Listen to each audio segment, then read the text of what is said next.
रामायण के बाद आखिर शूर्पणखा कहाँ गई? क्या मक्का मदीना को बसाने वाली शूर्पणखा ही थी? क्या शूर्पणखा ही सभी मुस्लिमों की वंशज है? रामायण तो आप सभी ने देखी ही होगी और सुनी भी होगी, लेकिन एक सवाल जो आज भी सबके जहन में उठता है कि रामायण में रावण का वध होने के बाद उसकी बहन शूर्पणखा आखिर कहाँ गई? आज की इस खास वीडियो में हम इसी बात से पर्दा उठाएंगे, तो बने रहिए वीडियो के अंत तक हमारे साथ। लेकिन अगर अभी तक आपने हमारे चैनल अनोखी दुनिया को सब्सक्राइब नहीं किया है तो जल्दी से कर लीजिए और बेल आइकन को प्रेस करना बिल्कुल ना भूलें।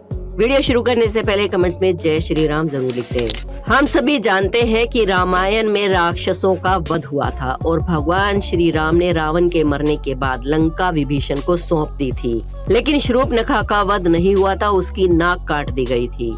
उसके बाद वो कहाँ गई, इसका जिक्र रामायण में कहीं नहीं मिलता।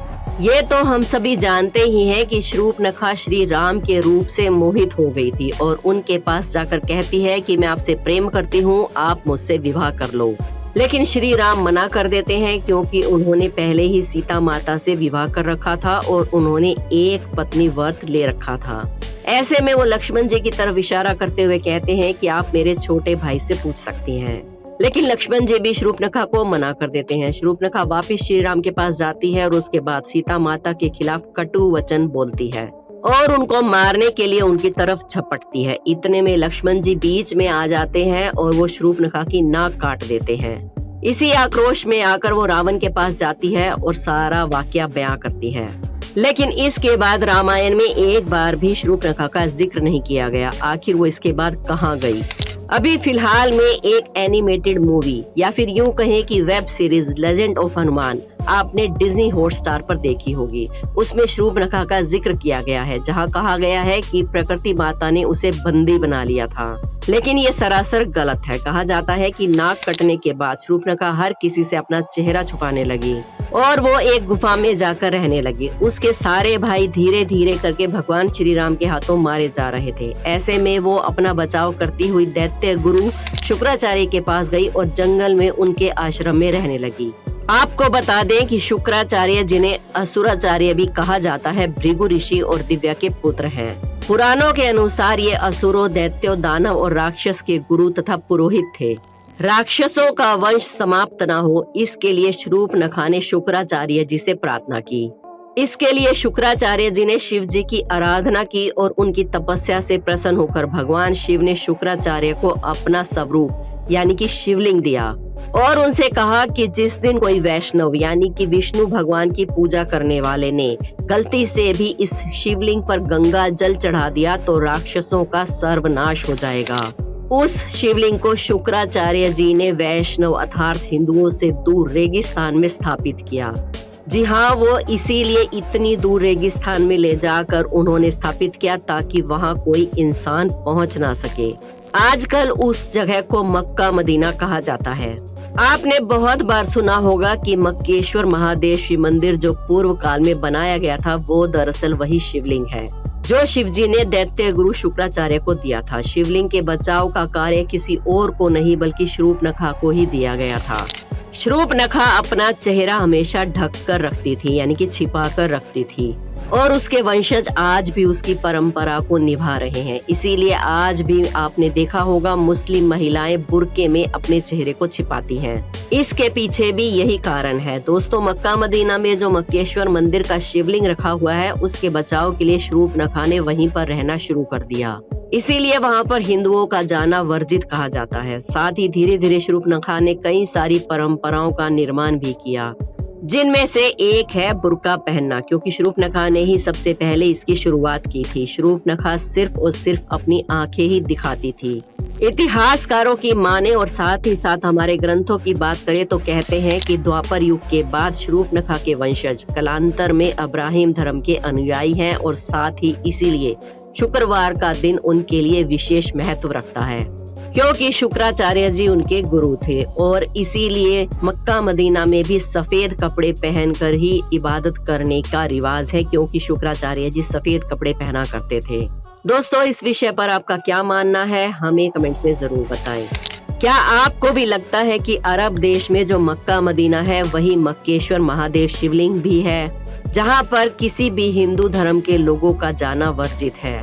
आपके क्या विचार हैं हमें कमेंट्स में जरूर बताएं। इन बातों में कितनी सच्चाई है ये तो हम नहीं जानते, पर इससे रिलेटेड जो बातें सामने निकल कर आई हैं उन पर एक नजर डालना जरूरी है।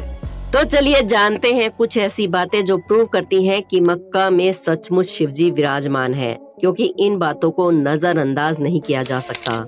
इतिहासकार P.N. ओक ने अपनी पुस्तक वैदिक विश्व राष्ट्र का इतिहास में बहुत विस्तार से लिखा है। इस पुस्तक के अनुसार मुस्लिम लोग काबा में जिस पत्थर को चूमते हैं वो शिवलिंग ही है।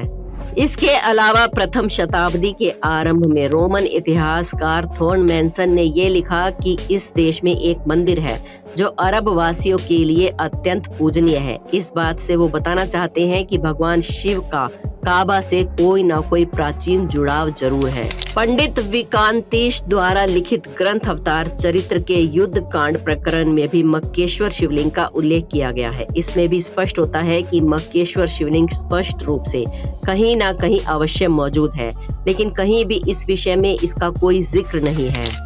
इसमें वर्णित एक कथा के अनुसार लंका के राजा रावण, जो कि बहुत ही बड़ा शिव भगत था, उसने अमर होने के लिए वरदान स्वरूप शिवजी से एक बड़ा सा शिवलिंग प्राप्त किया था, जिसे लेकर वो लंका जा रहा था और शिवलिंग काफी भारी था।